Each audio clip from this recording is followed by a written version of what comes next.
All right. Good morning to you, our viewer, our friend, our clients.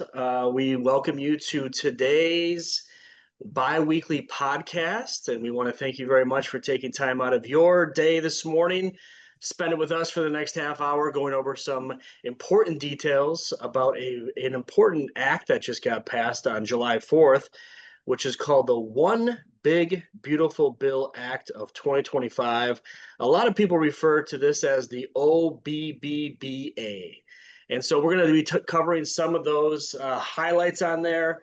Again, it was like a 700-800 page document that was released. And so we scoured through some of that, and we picked out some of the highlights that we think would pertain to you. We know some of the other fine details of it as well, but again, it's very specific to certain situations. So we're going to cover some of the highlights that affect a lot of you probably watching this, and that you'll be able to benefit from this year in tax year 2025. So we want to thank you very much. We appreciate your time today. We always like to start off by going big. Before I do that, I'm going to give you a little bit of an agenda. Zach is going to talk about the markets and some planning ideas around the One Big Beautiful Bill Act. We also have Michael Berschbach as well, who is going to be talking about that act as well and some of the new things that have come out with new accounts and things of that nature. We also have Mike Mann, who's going to talk probably about the Federal Reserve. So if you've ever seen these before, you know Mike is going to talk about the Federal Reserve of somehow, some sort. He's going to sneak that in. Then we also have Ashley's acumen as far as savings and back to school savings by Ashley. So can't believe we're about a month away to that big day where everyone starts back up again. But Ashley's going to give us some great tips on what to think about there. And also we have Ben Renicky on the podcast today. He is also going to give us the Gentian happenings.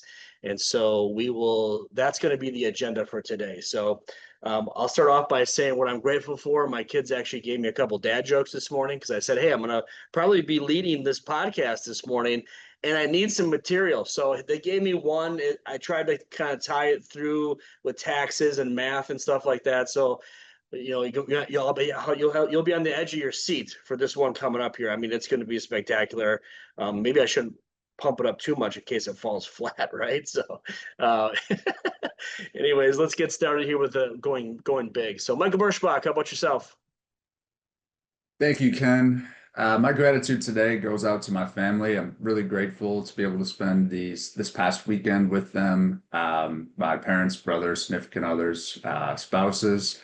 As I get older, I'm starting to realize these opportunities just don't come up and happen as often. And I'm also starting to notice how those conversations start to shift as I get older too. But it's all a part of the journey. Everyone experiences it, but also experiences a little bit different. So I guess we'll just call it life. Thank you, Ken.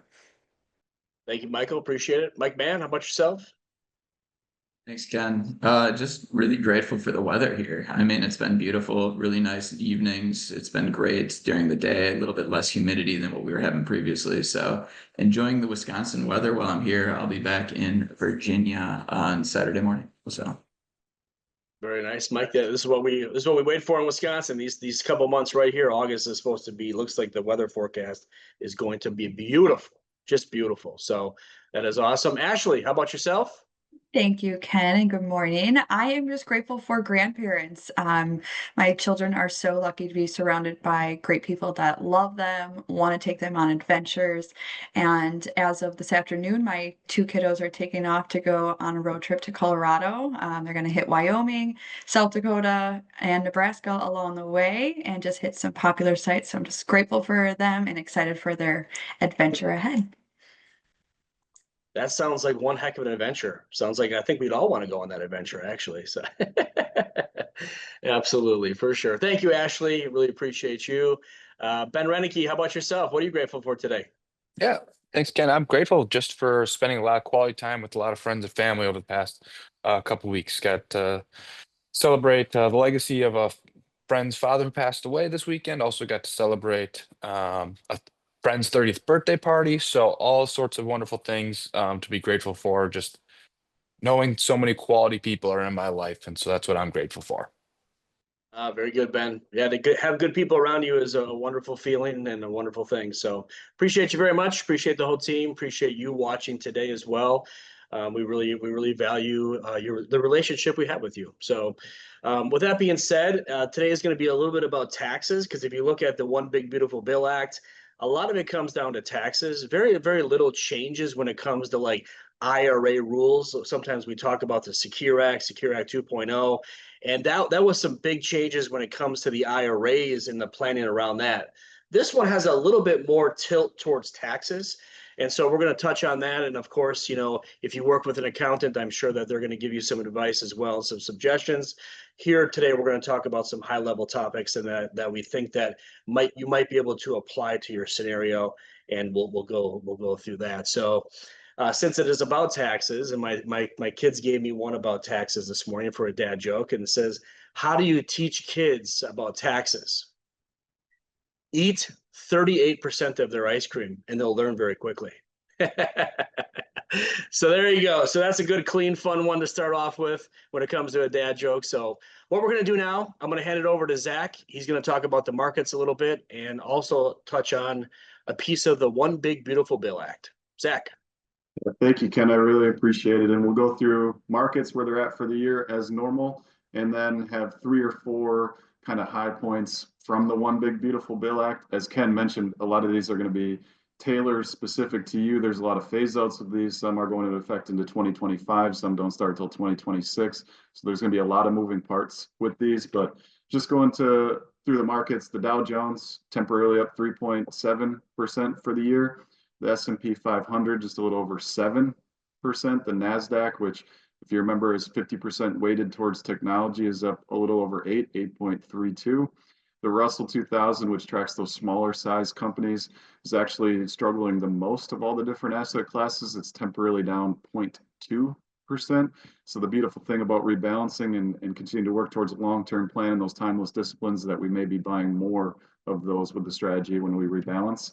International and emerging markets are the 2 best asset classes. International is up 16.2% on the year, and emerging markets is up almost 16% as well, which we've been waiting about 6 years for that to be the case. So really nice to see with all those rebalances, all that buying low over the last 5 or 6 years, for those to be doing really well to start the year. So the beautiful thing about 2025 so far is that diversification is really working well. Kind of going through a few high points of the One Big Beautiful Bill Act. If you don't like saying that, the whole word, you can just say ABBA or OBBA if you're describing it to somebody else, however you want to do that. But a few of the biggest things, I'll just share 5 of them here. One of the biggest things that we had the biggest question mark about is that if they weren't to have a change with this tax bill, the tax laws were set to sunset as far as the tax brackets go. They're going to remain the same as they are now, the 12, the 22, the 24, et cetera, moving forward, which is a big deal for planning for us and figuring out conversions and all those tax smoothing and tax bracket strategies for you and your family. The child tax credit was set to expire or lower, but that's increases the credit to $2,200 and also extends that permanently moving forward as well. 2 really interesting ones is kind of this no tax on tips. So if you or a family member is receiving tips, they should be aware that starting in 2025, there's up to a $25,000 deduction, and it's reduced after different phase outs, 150,000 if they're filing singly, 300,000 married filing jointly, but that's an above the line deduction for somebody receiving tips for their wages. And also no tax on overtime. Aligns very similar with the no tax on tips. It's an above the line deduction from 2025 through 2028, and a $25,000 deduction cap, and reduced after the same numbers, 150,000 for single and 300,000 married filing jointly. The last one I'll share on and let the rest of the guys go through what they have is a very interesting one of being able to deduct car loan interest. It'll be very interesting to see how that plays out. It must be an indebtedness that you occur after 12/31 of 2024. Must be assembled. The final assembly must be in the U.S. and it's a above the line deduction as well, and a deduction cap of 10,000. So that amount starts to reduce after 100,000 as far as adjusted gross income or modified adjusted gross income filing singly, and 200,000 married filing jointly. So there's a lot of details with that, but just if you're planning on buying a new vehicle over the next 3 years, just be aware of that. There could be some tax benefits with that car loan interest, and our team's here to help work with your accountant to see what we can actually do with that. So with that, Ken, I'll pass it back to you. Thank you very much, Zach. Appreciate that. Yeah, those are some great pieces to the bill there that might be able to be used by you who is watching this today. So really good stuff there. It's interesting to see like how all this is going to get calculated. And so one of the other jokes that my kids gave me this morning were, why are cows so good at math? Because they use the calculator. All right, that one's coming from an 8.5-year-old. I think that one's pretty good, actually. So, but that's how you get to calculate all this, through the calculator. So, again, very good, Zach. We appreciate the update there on OBBBA, not to be confused with Yoda at all there. So, just want to make sure we're there. So, you're Star Wars fans out there. You probably catch on to that one. So, all right, let's go over to Michael Birschbach, please. Michael, what do you have for us today? Thank you, Ken. I'm going to talk a little bit today about Trump accounts, also known as freedom savings accounts by the media and some lawmakers, similar to how the open marketplace is also called Obamacare. So you may hear a lot of different terms about these new types of accounts, and we're also getting a ton of questions on them. And I'll try to provide some clarity today, but there is still some more information that we're waiting on. But essentially, these accounts are designed to encourage personal savings outside of traditional retirement vehicles or specifically education-only type of accounts. So some of the rules and the features around these, you can contribute up to $5,000 per year after tax. So after money that's in your bank account, similar to like a Roth IRA, and you can make those contributions up until a child turns 18. So that $5,000 maximum contribution level can also, it's the total cap, but employers can also contribute on behalf of your child who's under the age of 18. They can put up to $2,500 annually in those. So also for children born in 2025, January 1st, all the way through the end of 2028, December 31st, they're eligible for a one-time government seeding contribution of $1,000. Last I read, those are going to start in 2026. As far as what that ultimately looks like, still to be determined. But within these accounts, think of it a lot like an IRA, with some exceptions. So the growth within those accounts is going to be tax-free as long as in the future they're used for qualified withdrawals. They're going to have a little bit fewer restrictions than 529s. In accounts like that, but a few things that have been named as qualified withdrawals is college expenses, starting a business, first-time home purchases. There's a little bit more flexibility, but still waiting more clarity on that piece. As far as what you can invest inside these accounts, there is going to be some limitations. So they're intended to track an index and be really diversified. Within these accounts, you can't use leverage like margin. There's going to be limitations on fees and expenses, and there's more criteria that's still going to come out about these that's going to be established by the Treasury. So all that to say, whether this makes sense for you or not, it's going to boil down to your own situation. We'll discuss that when we meet with you and what's important to you. Thanks, Ken. Thank you, Michael. We appreciate that. Those are going to be good for your grandkids and the kids that are having kids right now. So it's really going to be interesting to see how those play out and when we can start funding those. It's supposed to be effective July 4th of 2026. So we'll see how those get established, because it does say through the Treasury. Some things I read also say by a financial institution. So we're not quite sure what it all means and how we can be of help to you all in that scenario for yourself. So let's switch gears a little bit. Let's bring Ashley in for Ashley's acumen. She's going to give us some tips on how to do some savings for the back to school season that is approximately 27 days away, I believe. So, but who's counting? Thank you, Ken. Yes, school is right around the corner. And if you're like my kids, parochial schools, or live somewhere else, you may even start school sooner than that. So I am going to share my screen and we are going to talk about some back to school saving hacks that you can use. So again, those pool floats might still be out, but if you're like me, the shopping list for school is hanging on the fridge and it's right around the corner. But this year, we're going to try a little savings opportunity and enter AI for this year. Use that ChatGPT, take a picture of your school supplies list with a few clever prompts, such as search for the best deals, show me brand names, show me store names, save me money this year with buying my school supplies, and you will be shocked at how much money AI can save you. So again, it's searching Target, it's searching Walmart, it's searching Amazon for the best prices. It even gives you a nice list that you can compare and contrast how many savings opportunities are there for you. It is honestly a new and digital deal detective, as I'd like to call it. So again, try using AI this year for your back to school savings. Or you might be old school and just like to take that shopping list with you to the store.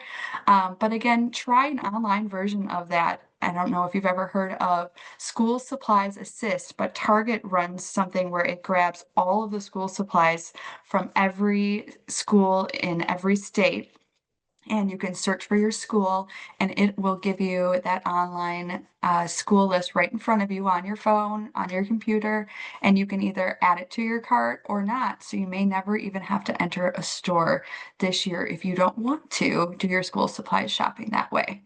Again, I'm just looking to save you potentially a couple $100 this year. School supplies adds up really quickly, especially if you have more than one child going back to school. Those college kids too. So just consider using AI and you may never even have to leave your home this year and have everything shipped to the house. So that's all I have for us today. Thank you, Ken.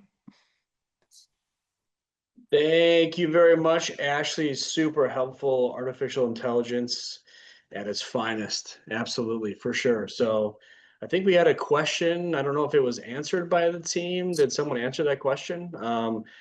Yeah, okay. So that one was taken care of. If not, we know who you are. We'll follow up with you individually if you need more details on that. So thank you very much. We appreciate that, Ashley.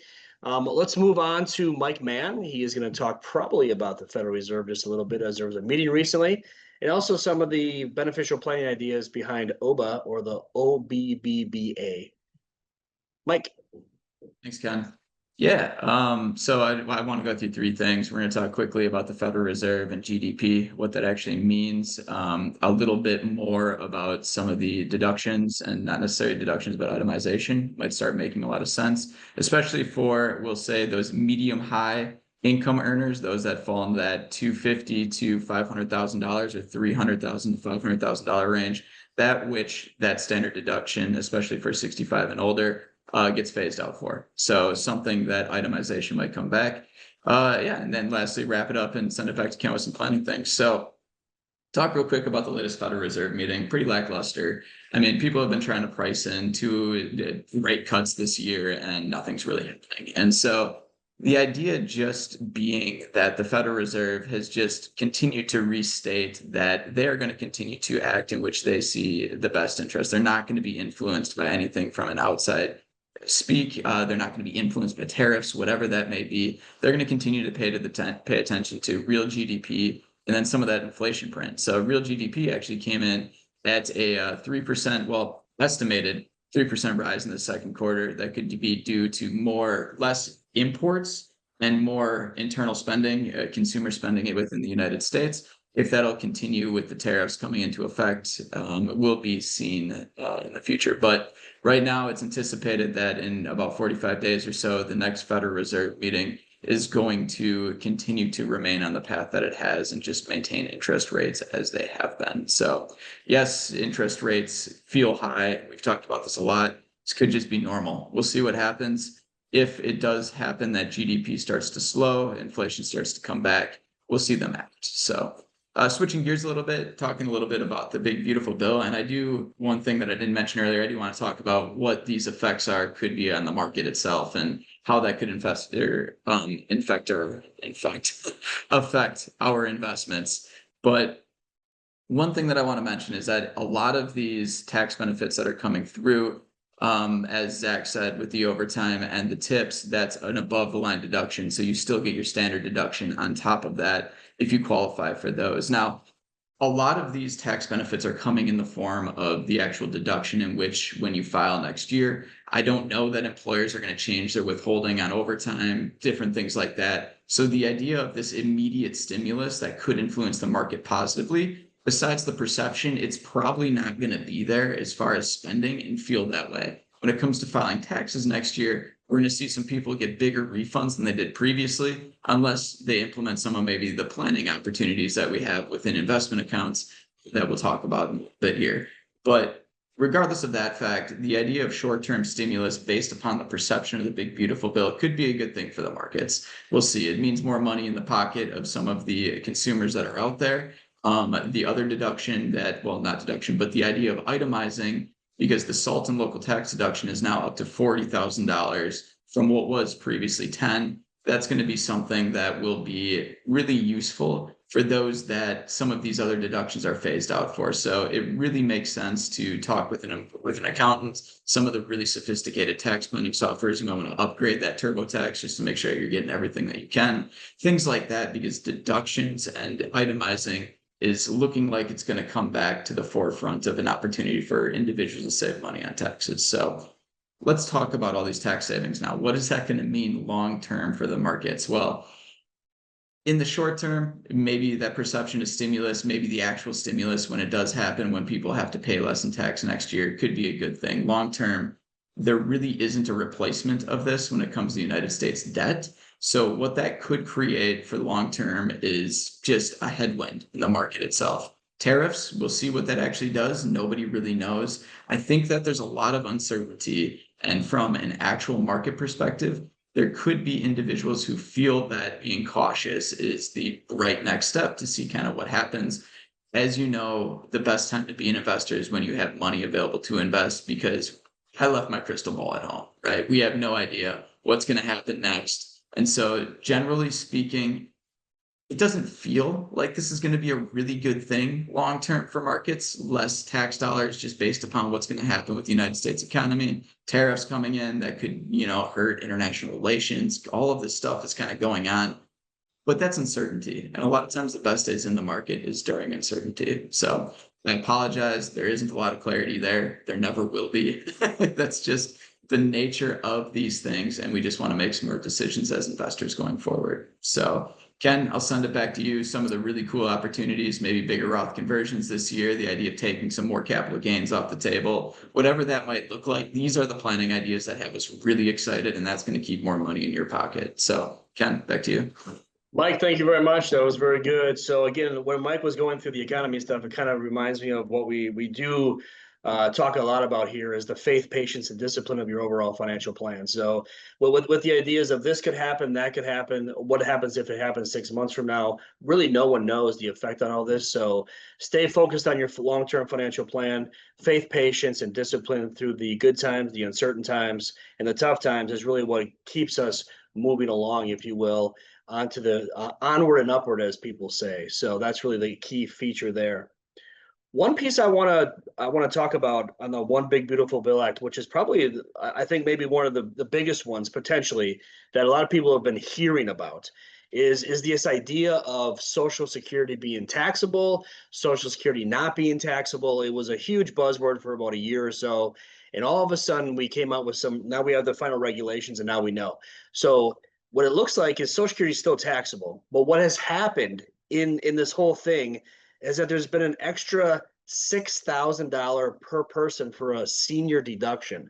So if you're 65 and older, you are eligible per person for a $6,000 extra deduction on top of already what is the standard deduction, which has been increased this year. So for 2025, this is for 2026, 27, and 28. So 25, 26, 27, and 28 for the 4 tax years, there's this extra $6,000 deduction for 65 and older for those who are filing taxes that way. So for a married couple, you're looking at $12,000 extra deduction on top of the 30-some thousand dollar deduction. So there's a cap of 2025 of $46,700 for a deduction. That's massive, you guys. That's a big deal when it comes to planning. So this is going to help us with, Mike said, Roth conversion planning, maybe getting a little bit more out of the IRAs on purpose and intentionally because of this. So maybe the refund won't be as big when we do that, but nonetheless, you're making your wealth grow for you even more by doing these strategies of conversions and getting money into Roth IRAs and tax-free growth. And there's a lot of benefits to all that I think that you all can benefit from. So again, there's phase outs to this as well. And the phase outs start between, for individuals, 75,000 of modified adjusted gross income all the way up to 175,000. So it reduces in that window, if you will. For married couples, it's 150,000 of modified adjusted gross income to start with, and that gets phased out up to 250,000. So we just have to be careful on if we're doing conversions already. We don't want to cross these thresholds and potentially miss out on some benefits as well. So that's a big one, though. So it's the extra $6,000 deduction per person if you're 65 and older. So that's what that whole talk was about Social Security and not being taxable. This is what came about because of that. So there's also other pieces on 529 plans that are going to be very specific to your scenario about being able to be utilized more widely for 529 plans. Also, there's something called ABLE accounts for special needs children that are out there. There's new rules around some of this as well. So again, we'll bring it up, or if you hear about it, ask us a question. We'd love to chat about it as well. So with that being said, we'll pause on the One Big Beautiful Bill. We're going to bring Ben Renicky in for the Gentian and happenings. And the first happening that we see right now is Ben got a haircut. So Ben, in addition to all that, what else do we have going on at Gentian? Yeah, we got plenty going on, Genty. And like you said, Ken, I got the haircut just for this happenings today, everyone. That was the reason I'm like, oh, got happenings tomorrow. I got to make sure this haircut's looking sharp. No, we got plenty to do here at Gentine, which, as always, which is super exciting because we love spending time with you guys. More than just our normal client meetings, we want to find other times where we can get to know you guys better. And month of August, no shortage of opportunities there. We have, as we're talking right now today, got our first podcast of the month of the bi-weeklies. And you can spend actually every Wednesday in August with us if you wanted to. We hope you do. So next Wednesday, then following that is our birthday club celebrating our August birthdays. So if you have a birthday around August, July, and you couldn't make July, come on for August. We'd love to see you and celebrate you with us here. Then the following week, again, keeping up that streak going on every Wednesday, we got our next biweekly podcast. And this one, we're going to kind of bring it back to the basics a little bit. We're going to go over a Finance 101 with you guys to kind of go over some topics and some terms you may have heard and just make sure, hey, this is the basics and relearn and know what's going on when we're talking with you guys in meetings to make you guys feel more equipped. The last Wednesday in August, we actually have our health and wealth. Muscle medicine is going to be coming out with our expert Michelle Norris. Going to be kind of talking about why the importance of keeping healthy muscle to help you stay healthy longer with that. So that wraps up August for us, but we don't stop there here at Gentian. We have September coming back up right away, and we have our Monday, September 8th, our shred event out at the Doty Farm. So come on out. That's 11 to 2. So please RSVP to join us there. We'd love to see you out there to get rid of some of that personal information that, hey, those documents are older. We'll help shred them for you.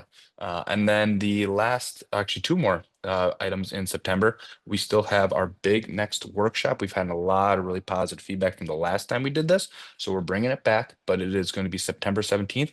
Where will you live? Life transition planning workshop. And that's going to be at the River Club or at 9 a.m. The sign up for that will be coming soon. So keep an eye out and a lookout for when that goes live. We'd love to have you be there to kind of get to the next planning stages of, like I said, where will you live? And then at the end of September, we got our birthday club. So keep an eye out for that. So it's a little bit of a gap between our 2 birthday clubs. But at the end of September, September 24th, will be September's birthday club, where we can again celebrate you all as well. So that's what we got at Gentian. As I said, no shortage of wonderful things to do, but it's great ways to connect with you guys, our clients. We really love spending time with you guys outside of the meeting. So this is a great way. So please join us for as much as you can. We'd love to have you. Ken, back to you. Ben, thank you very much. You're right. Not a shortage of events here at Champion. So thank you to the whole team who puts those on and does a great job organizing that and getting our client community involved, which is really great to see. So we appreciate that as well. So I have one more joke for you. How does Santa's accountant value his sleigh? By using the net present value of it. There you go. I saw a couple groans. I saw a couple of the team members go, that was bad. Yep, that probably was, but that's coming from the kids this morning. So there you go. Can't be mad at the kids, right? So with that being said, we just want to thank you very much for your time today. Hopefully you learned a few things about the One Big Beautiful Bill Act. If you have specific questions about your scenario, please reach out to us. We're here to help you, whether they're big or small, whatever it is, we stand ready to help you. So just want to thank you very much for that. Also, for your introductions to your family, friends, people you care about, people you love. We really appreciate that. It's what keeps Gentian going on a great path. And we really appreciate you. We really appreciate your families. And if there's anything else that we can do for you, let us know. We'd be happy to do that for you. So from our unique special galactic headquarters here in Mequon, Wisconsin, we want to thank you very much. We're going to sign off for today. We will see you in 2 weeks for another bi-weekly podcast. Have a great day, everybody. Take care. Bye-bye.